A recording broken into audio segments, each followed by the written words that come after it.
Hola de nuevo, qué gusto saludarlos en Alodoc, este espacio que reservamos en Telemedellín para hablar de salud, de bienestar y también de actualidad. Porque el coronavirus ha ido mutando y cada vez se conocen nuevas y distintas cepas que se manifiestan de distintas maneras en el organismo. ¿Qué es lo que ocurre? ¿Cuáles son esos nuevos síntomas que han traído estas cepas? Aprendamos hoy en Alodoc. Bienvenidos.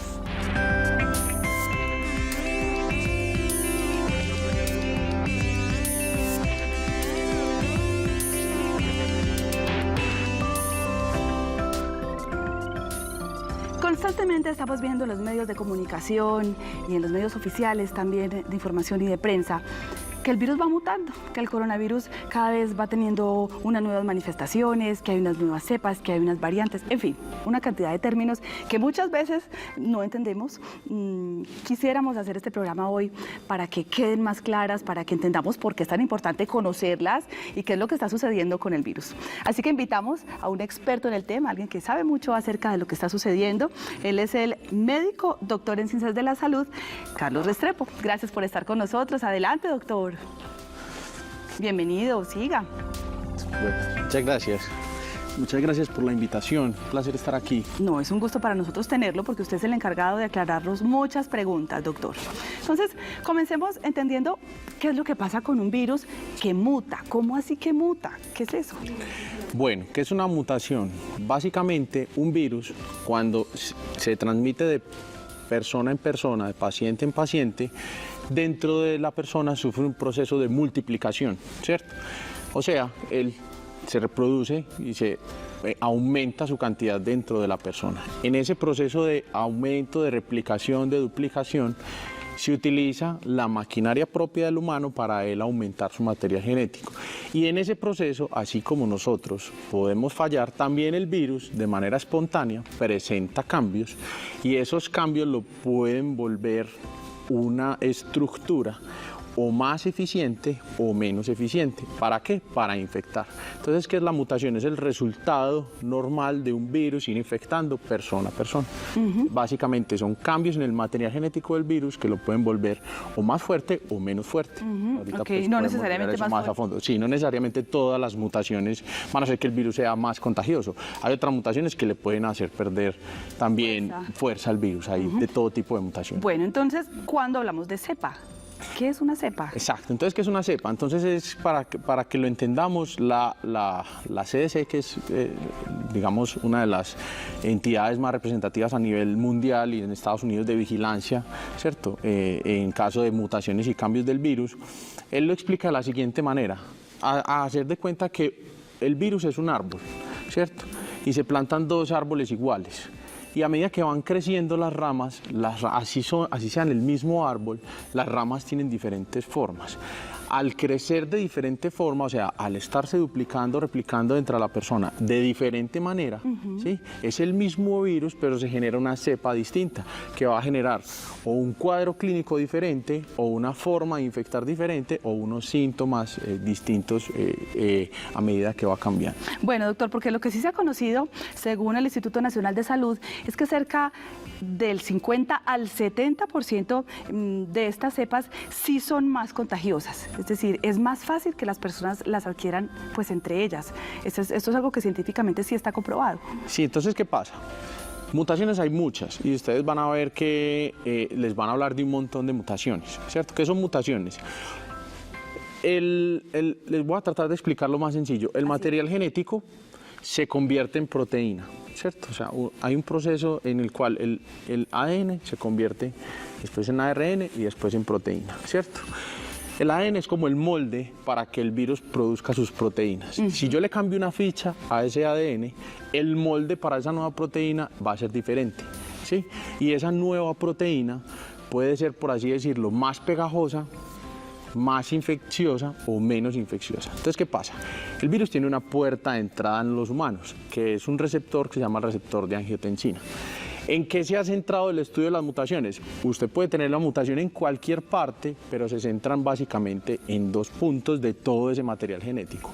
Uno, la parte de ese material genético que se relaciona con la entrada o con unirse el virus a ese receptor que queda en el epitelio pulmonar, ¿cierto? o la maquinaria que utiliza para dividirse dentro de uno. Entonces, ¿en qué se centran el estudio de las mutaciones? O que se pegue más fácilmente a ese receptor, o que la maquinaria para replicarse dentro de uno mismo sea más eficiente, ¿sí? Entonces, ¿a qué viene? Que son más o menos contagiosas. Sí. Por eso les digo yo, pueden haber mutaciones espontáneas que lo vuelvan menos adherente por ese receptor, eso se estaría jugando a favor de nosotros, Claro, por así decirlo, y esas no son tan interés porque disminuiría la tasa, ¿cierto?, de infección. Pero por el contrario, hay otras mutaciones espontáneas que lo vuelven mucho más, con una capacidad de adherirse mucho más a ese receptor, con una capacidad mucho más alta de reproducirse dentro de las personas, o por último, que es algo que también nos interesa mucho, es la capacidad de evitar la respuesta inmunológica, o sea, de esquivar los anticuerpos. Entonces, básicamente, todas las mutaciones que se presentan simplemente se van a centrar en esos tres tipos, o que se pegue más a su receptor de entrada, o que se reproduzca más fácil dentro del humano, o que pueda evadir la respuesta inmunológica. Bueno, doctor, vamos a darle una revisadita a cuáles son esos síntomas. Son similares a los que hemos conocido desde el comienzo del coronavirus, sin embargo, hay unos nuevos, hay unos que se están pronunciando más que otros. Vamos a mirar. Estos son algunos de ellos. Tradicionalmente, o no tradicional, digamos que de 1 año y medio para acá hemos venido escuchando acerca del dolor de cabeza. Puede ser un síntoma de esos iniciales cuando se tiene el coronavirus, acompañado de un dolor de garganta profundo, por supuesto secreción nasal, que es muy relacionado a una gripa, lo que pensamos que es una gripa. Fiebre también viene como uno de esos síntomas. ¿Me quiere decir algo breve, doctor? Algo puntual es la variante actual de mayor preocupación, que la variante Delta, el síntoma cardinal actual es el dolor de cabeza. Okay. Es el más frecuente de ellos, y como ahí lo mostraban, eso es muy importante. Espérenme cuando vamos a analizar cada una de esas cepas y usted me dice esos síntomas característicos, cuáles podrían ser. Podemos volver a mostrar los síntomas, seguimos con ellos. Ya mencionamos la secreción nasal y la fiebre. Resulta que dolor de estómago y pérdida del apetito, digamos que podrían catalogarse como unos síntomas relativamente nuevos, ¿no, doctor? Digamos que más o menos, no son los más usuales, exacto, pero sí no son pueden los más estar usuales. Presentes, sí. También podría presentarse vómito, náuseas, incluso dolor en las articulaciones y pérdida de la audición. Ahí sería como un énfasis en estos dos últimos, doctor, porque la verdad sí podrían ser como característicos de las nuevas cepas. El dolor en la articulación es secundaria a la cascada inflamatoria tan importante que desata el virus en las personas que se ven gravemente afectadas.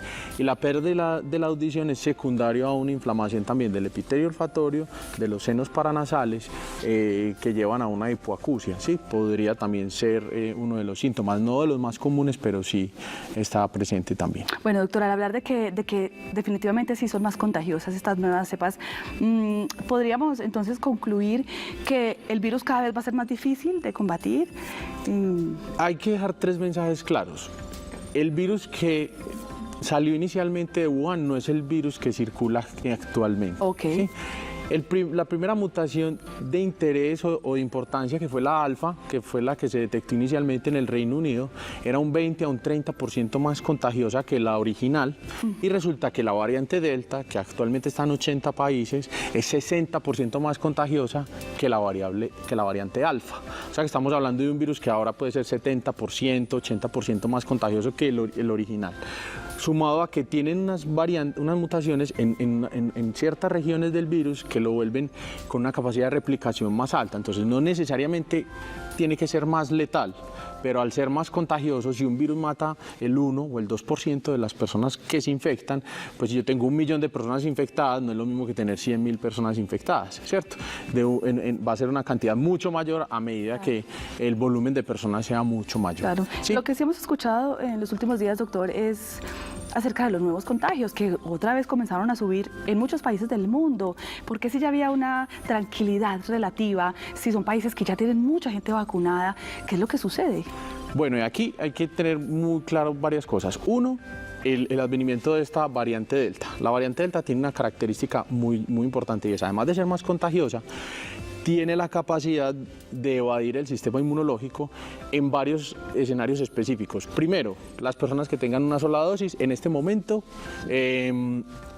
se ha estudiado con Pfizer y AstraZeneca. Personas que tengan una sola dosis de esa vacuna, no va a ser suficiente su respuesta y tienen coberturas tan bajas como desde el 9% hasta el 40% para evitar la infección, ¿sí?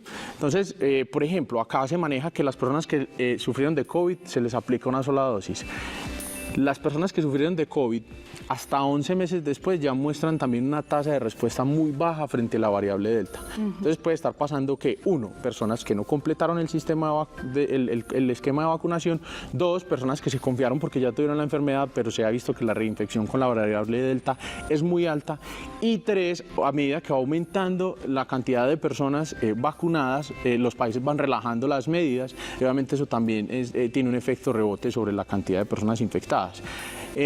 Se está hablando de una posible dosis adicional y es precisamente basado en eso, en que las personas que ya completan más de 11 meses o que tienen esquemas incompletos pueden estar expuestas a sufrir la infección por esta variante y por eso se puede estar viendo un nuevo rebrote. Eso es una información relativamente nueva, ¿sí?, que ya está, no es una teoría porque ya salió el estudio donde se demuestra que las personas que tuvieron una dosis, o sea, el esquema incompleto, o que tuvieron infección, una sola dosis, o que tuvieron las dos dosis pero llevan más de 11 o 12 meses ya vacunados con el esquema, pueden tener títulos de anticuerpos bajos y tener la capacidad muy baja o reducida de neutralizar ese virus. Podríamos decir entonces, doctor, que en poco tiempo casi que esta vacuna va a ser como una influenza, que cada año vamos a tener que estarla renovando y cada año vamos a tener que estar actualizándonos. Eso va a ser un trabajo, por así decirlo, en equipo, tanto de farmacéuticas vigilando cambios. O sea, probablemente la vacuna que se siga aplicando cada año tenga cambios en su estructura fundamental, ¿cierto? Y asociado a una regularidad en la vacunación, de pronto en poblaciones especiales. No me atrevería a decirlo si en población en general, porque también sería un reto para el sistema de vacunación. Claro. Pero sí, probablemente en poblaciones específicas como Israel va a empezar a aplicar terceras dosis, en poblaciones específicas de riesgo, a reforzar primero ese tipo de pacientes. Doctor, revisemos un poquito cómo se han manifestado las cepas, por lo menos en Colombia. Una repasadita breve, usted pues, nos complementa el tema. Hablamos de la variante alfa, digamos que inicialmente es de Reino Unido, ¿cierto? Y que ha sido encontrada, por lo menos en estos departamentos de Colombia, estamos hablando de Antioquia, de Valle del Cauca, de Bogotá, de Caldas, de Cundinamarca, Santander, norte de Santander. Esta primera. Sí. Continuamos con la siguiente, que es Gama. Miren, Gama, cómo ha abarcado gran parte pues, del país. Sí. Solo faltan algunas por no tenerla. Digamos que la mayor parte del país, esta Gama es brasilera. Es decir, ¿desde allá la importamos, doctor? Entró por la frontera y ahí fue donde el ministerio hizo una rápida respuesta, por así decirlo, a inmunizar toda la frontera y ellos tuvieron un tratamiento especial para evitar, pero... Incluso aquí los priorizamos, Exacto. Por ese tema. Sí. Bien, vamos a mirar la de Nueva York, que es conocida como Iota. Aquí faltó el nombrecito, pero también digamos que ha abarcado parte del país, no tan importante, incluso Antioquia no, Antioquia está libre de esta cepa por el momento, digamos que esto cambia constantemente, esta información se actualiza. Digamos que el número de muestras con las que el Instituto Nacional de Salud los codifica o las detecta es todavía un poquito reducido, por así decirlo. Bien, también tenemos otra variante que se ha manifestado, que es la Epsilon, está conocida como la californiana. Digamos que también fue hallada en Córdoba, Antioquia, Huila, Cundinamarca, Magdalena. Esos son algunos de los departamentos en los que ha tenido presencia esta cepa específica. Y revisamos una más. Pasamos a la lambda. Esta es denominada andina, o sea que esta proviene de Chile, Brasil también. Entró Perú, principalmente se detectó en Perú y es, por así decirlo, una de las más encontradas en la actualidad en Chile, Perú y Argentina. Y en Antioquia la tenemos. Acabamos de ver que también hace parte pues, de las cepas de nuestro departamento. Incluso esa lambda estaba camuflada, por así decirlo, o era difícil de detectar porque estaba detrás de la gama. Llegó primero la gama por Brasil y después llegó la lambda. Y eso puede explicar la llegada de esas variantes, que el pico que se esperaba acá, generalmente cada 3 meses, hubo uno que se acortó, llegó un mes y medio antes. Sí, se anticipó. Sí, el segundo y el tercer, por así decirlo, picos, porque no han bajado pues como se esperaba, fueron acelerados por la presencia de estas... Bueno, incluso se lo atribuimos, doctor, en su momento a las marchas. ¿Esto qué tan cierto es?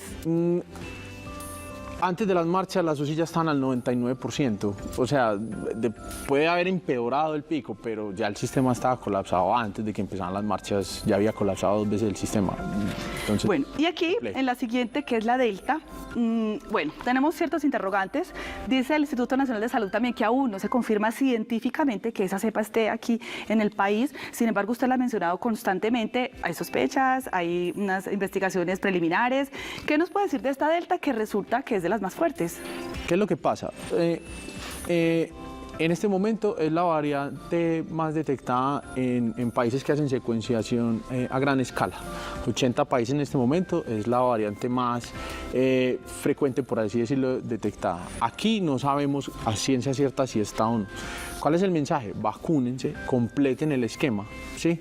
Con cualquiera, o sea, no es yo prefiero esta o esta, en realidad las AstraZeneca y Pfizer han demostrado buena efectividad contra esa variante. No hablo de las demás porque no he visto estudios, ¿cierto? No porque no sirvan, que eso es otra historia muy distinta. Es importante porque tiene una capacidad de infectar mucho mayor y de generar cuadros clínicos un poco más graves. Más graves, por así decirlo, por la capacidad de replicación del virus, ¿sí?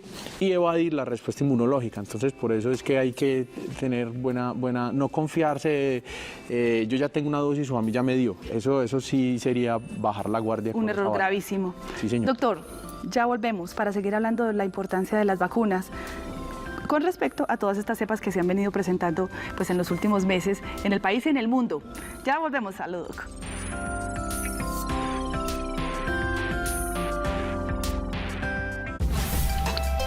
Estás viendo Aló Doc.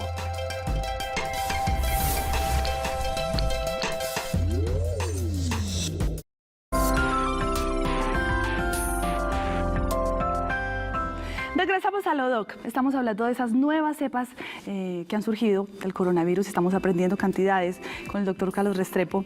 Doctora, usted se me estaba anticipando un poquito con el tema de la vacuna.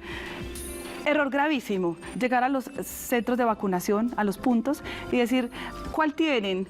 Ah, no, es que yo quiero esta, yo quiero la otra, no, yo espero. A ver, estamos en una contingencia en la que el mensaje es vacunémonos sí o sí, porque es eso o nada, ¿cierto? Inclusive, el fin de semana salieron nuevas cifras del Ministerio de Salud que indican que entre el 70 y el 80% de las personas que están en las UCI muy graves decidieron no vacunarse. Exacto. Entonces, las vacunas sí sirven, doctor, ¿cierto? Digamos que no tenemos certeza si está circulando o no la variante Delta. Pronto lo sabremos porque en Bogotá van a empezar una secuenciación a gran escala a partir de incluso esta semana y vamos a reconocer qué variantes están circulando con certeza en el país. Pero yo sí que les puedo garantizar, en Estados Unidos ya están circulando absolutamente todas, claro, ¿cierto? Y este número es muy dramático y es el 99.2% de los muertos en la actualidad en Estados Unidos por COVID son personas no vacunadas. Entonces yo digo, si 9 de cada 10 muertos en Estados Unidos no está vacunado, ¿cierto? Pero miremoslo del otro lado. Prácticamente las personas vacunadas tienen una tasa de muerte, una probabilidad de muerte demasiado baja y allá ya están circulando todas las cepas. Entonces, uno que podría asumir, sin tener pues evidencia científica clara, pero al ver los números, esas variantes pueden estar cubiertas por las vacunas que aplican en Estados Unidos, muy parecidas a las que aplicamos aquí. Claro. ¿Aquí cuál estamos aplicando? Sí. Sinovac. Sinovac es el mismo coronavirus, simplemente atenuado, ¿sí? Entonces, Sinovac podría tener una ventaja por ese lado y es, mutó en una proteína, no tengo problema porque al tener todo el coco del virus, yo puedo hacer anticuerpos contra muchas otras regiones. De ahí que aquí que se empezó la vacunación con Sinovac, ¿cierto? En la población más afectada, que era más de 80 años, la primera fase fue con Sinovac y el promedio de edad en UCI ahora es más o menos 55, o sea, eso demuestra Fue inmediato que el efecto. Sí, entonces las personas dicen, no, China no. Yo les quiero decir algo, todas las vacunas que ustedes se pusieron antes para muchas otras enfermedades, uno de los principales proveedores de esas vacunas a Colombia es China, entonces eso hay que como dejar como sí, exacto. ¿Qué otras vacunas ponen acá? Janssen es una sola dosis, ¿cierto? Pero esta vacuna es distinta, no es el coronavirus, sino que es otro virus completamente diferente que adentro le ponen, que dentro del virus le ponen las proteínas del virus. Entonces uno hace anticuerpos contra las proteínas, así sea un virus completamente distinto. Y quedan Pfizer y Moderna, que llegará prontamente, que es una vacuna muy novedosa, que simplemente se inyecta una cadena de las mismas cadenas que tiene el virus, uno mismo produce la proteína que produciría el virus y uno mismo hace el anticuerpo. Es como engañar al sistema inmunológico. Entonces tenemos Pfizer, Janssen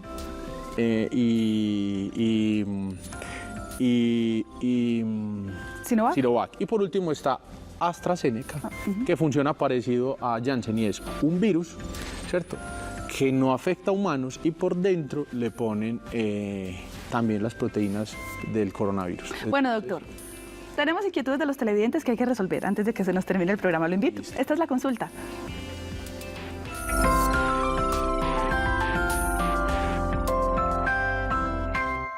Hola, doctor. Mi nombre es Daniel Aristizábal. Mi pregunta es, ¿habrá necesidad de una tercera vacuna debido a la mutación del virus? Doctor. Bueno, Daniel, yo creo que a lo largo del programa ha quedado más o menos claro. Algunas variantes están muy bien cubiertas, incluso con una sola dosis. Sí, o sea, no estoy diciendo que no terminemos el esquema, sino que hay variantes mucho más sensibles. Pero con la variante Delta, incluso se está hablando ya de una Delta Plus, pero la variante Delta, si es necesario o es muy probable que más o menos pasados 11 a 12 meses, determinada la inmunización, se requiera una dosis de refuerzo, porque en los estudios actuales se ha visto que las personas con niveles bajos de anticuerpos o de defensas contra el virus sí son susceptibles para desarrollar la enfermedad. O sea, ya se comprobó un estudio, se utilizó el suero de pacientes infectados con niveles de anticuerpos bajos y hubo una probabilidad del 43% más o menos de sufrir la enfermedad. O sea, es como tirar una moneda al aire. Exacto. Entonces sería mejor un refuerzo probablemente. Probablemente. Tenemos otra inquietud en la consulta. Vamos a resolverla brevemente.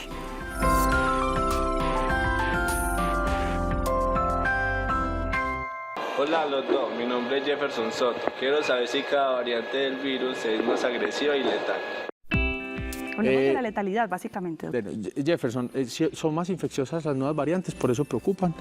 Al ser más infecciosas, infectar más gente, muere más gente en total, pero en porcentaje no se ha visto que cambie mucho. O sea, son letalidades parecidas para infectar más personas, el número de decesos puede ser mayor. Bueno, doctor, a quienes ya les dio coronavirus, digamos que son personas más vulnerables a repetir esta enfermedad. Las personas que ya les dio coronavirus y la infección es reciente, 6 a 7 meses, tienen niveles de anticuerpos suficientes para protegerse frente a las variables descritas que hay en el país, pero probablemente contra la variable Delta no. Y ahí es donde se recomienda que completen el esquema de vacunación. Bueno, doctor, también muy brevemente, ha habido muertes en personas vacunadas, eso también hay que decirlo, ¿cierto? Y son noticias que nos sorprenden y digamos que pues, nos genera mucha inquietud. ¿Qué puede suceder en esos casos? Bueno, ninguna vacuna que hay desarrollada para el coronavirus es 100% efectiva. Los registros en Estados Unidos describen 113 personas muertas con esquema completo, con Pfizer o Moderna, de más de 130 millones de personas vacunadas. Eso habla del 0.000001%. Si yo digo que la mortalidad en cuidado intensivo es 1 de cada 2, yo prefiero cambiar ese 50% de probabilidad de morirme a un 0.0001%. Entonces, evidentemente no son 100% efectivas. Hay personas que no desarrollan anticuerpos a pesar de que se les ponga la vacuna, ¿sí? Entonces, es simplemente cambiar una probabilidad muy alta por una muy baja. Doctor, gracias por acompañarnos. Creo que pudiéramos haber hecho una segunda parte de este programa. Lo voy a invitar próximamente para que nos siga actualizando, que este tema está muy bueno y estoy segura que nos interesa a todos y a todos los que nos están viendo también. Recomendaciones, o mejor, como usted lo dice, error gravísimo, no completar el esquema, decir que no nos vamos a vacunar y no vacunarnos que porque ya nos dio. Exacto. Evitar esos 3 momentos. Y otra que se ha visto en los estudios y también se ha visto en la población en general es que después de la primera dosis hay un relajamiento de las medidas de bioseguridad. Acuérdense que un esquema completo es 15 días luego de la segunda dosis. Y autocuidado. Autocuidado. Seguimos con este mismo, así suena cantaleta. Exacto. Y el último mensaje que quiero dejar así rápidamente es, si no te vacunas, eres una persona susceptible de infectarte y de generar nuevas variantes. O sea, que quede el mensaje que también las personas no vacunadas favorecen por así decirlo, mayor circulación de virus y aparición de estas nuevas variantes. Qué importante, doctor. Nuevamente, gracias y por supuesto a ustedes por acompañarnos. alodoc@telemedellín es nuestro correo. Escríbanos, nos cuenta qué tema les gustaría que tratáramos. Nos vemos.